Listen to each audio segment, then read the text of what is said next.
Hello you guys, welcome to my channel. I'm Parshvik. On this channel we talk a lot about designing, everything about designing. We talk about the interior designing, we talk about the jewelry designing, we talk about the space designing, clothes designing, everything in terms of the designing, and not to do too much, but a little bit things that can make a lot of the difference. Okay, let's talk about how the jewelry designing, how the fashion designing, the furniture designing, the kitchenware designing is connected with the room interior designing, or all the areas of designing are intertwined and connected with each other.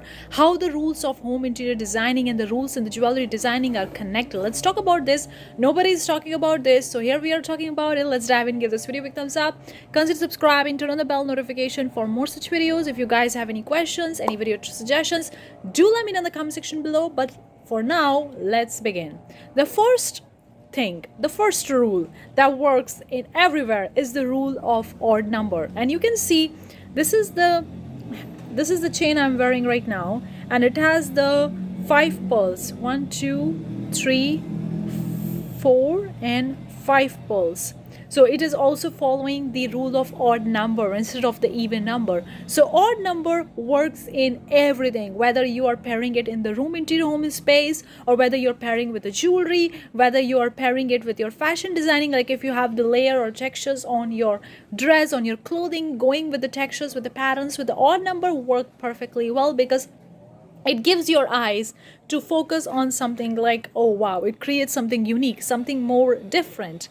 And something different always added a different layer, a different touch to the eye, because it's all about appealing to the eyes. It's all about how it's going to make you feel, how you're going to breathe in that space, how you're going to feel in that and breathe in that room, breathe in that clothing, in that jewelry, in that space. And that's important. That's the first one.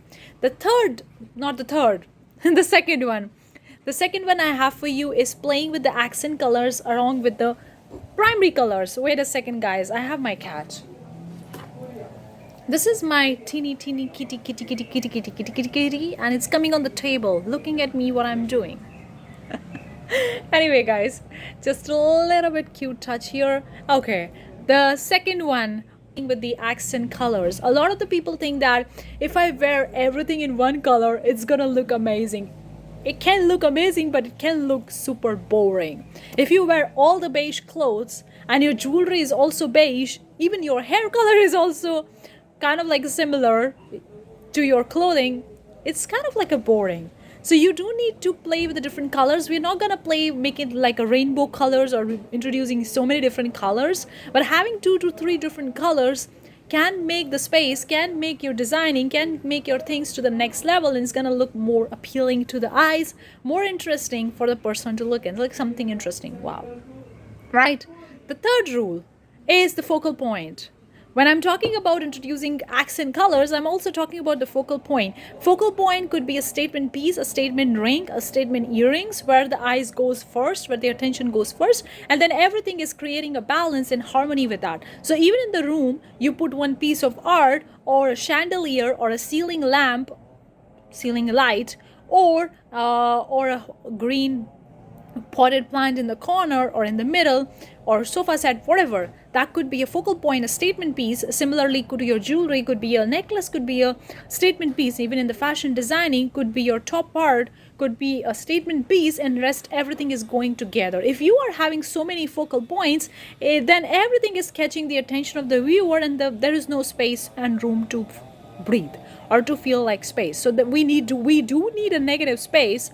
So this is where the negative space coming into playing, like having one focal point and everything just aligning to that and not having too much of it. With that being said, the another rule, the fourth one, is the rule of dynamic. This is something interesting I have playing with right now, and I've seen this thing is very now, and it's not that traditional designing rule you may not find in the books, you may not find in the traditional designing, but I've seen that this is a lot of the people talking about recently, and it's kind of like something new and interesting. It's having a dynamic space. And having a dynamic space means not static one. Like you're designing your interior space in a way that in the daytime it's gonna look different, and in the nighttime it's gonna look different, without changing the space, without changing the objects in the space. How? By the terms of the lighting. In the daytime, the light will be there, the sunlight will be there, it's gonna look different. So You can have the different glass panels of your window that's going to be scattering the light from the sun, and it's going to create a beautiful effect in the room. So that's going to be looking different in the light in the daytime, and in the nighttime you can play with the lights in the room, and that's going to create a different thing. So that's a state, that's a rule of dynamism. You can apply the same similar structure to your space as well. For example, if you're wearing clothes or jewelry and going out in the daytime, wearing something like yellow colors, like yellow colors are something that could be like very bright, but also it's kind of like a similar color to the sun, and it's a warm color. So if you're wearing a yellow color, not too much yellow color, but a little bit of the yellow color, and you go out in the sun, it's gonna like draw the attention of the people towards you, instead of wearing black color or something cold colors. Wearing a warm colors would be more appealing, right? And at the night also, when the light goes on this yellow color, it's gonna look more different, right? So this is just one example. Of course, you can apply in terms of the jewelry as well, in terms of the gemstones. Like, I'm not wearing a gemstones right now. Of course I do have a gemstone here right now, but it's not that clearly visible. I don't know, is it visible or not? But you can play with the diamonds. The diamonds shine in the sunlight in the daytime, and the diamonds shine at the night light as well. So it's kind of like a rule of dynamism. You're not changing the object, but you're picking up the object, or you're picking up the designing style in a way that's gonna look different in the daytime, and that's gonna look different at the nighttime. This is something interesting. I've seen it. Okay, the last one that I'm going to talk about, now there could be a lot of them, but the last one that I could we talk about is the principle or the rule of layering, adding textures, not making it super boring by having one textures or no textures at all, like having a very aesthetically appealing plain walls without any textures. If you have a plain walls and you cannot add textures to the wall, add a texture rug, add a texture sofa, add a texture macarene wall hanging, something that add texture to the room, that's going to exaggerate the space, that's going to exaggerate and amplify the room space. The same, you could add texture to your clothing, not just having a simple plain clothing. You can add a texture in terms of a bow could be a texture. In terms of the embroidery, it comes of the designing or the in the clothing, like the weaving of the cloth, that could be a textures. Same in terms of the jewelry, not just having a simple chain. You could have the pearls, like I have the pearls that add an extra layer to it. If there is no pearls here, it's gonna look super boring, right? But having a simple pearls here not only make it like it's not looking decluttered, but it's looking so beautiful because I added a little bit of the textures, little bit of the pulse, right? Same, I have the ring over here.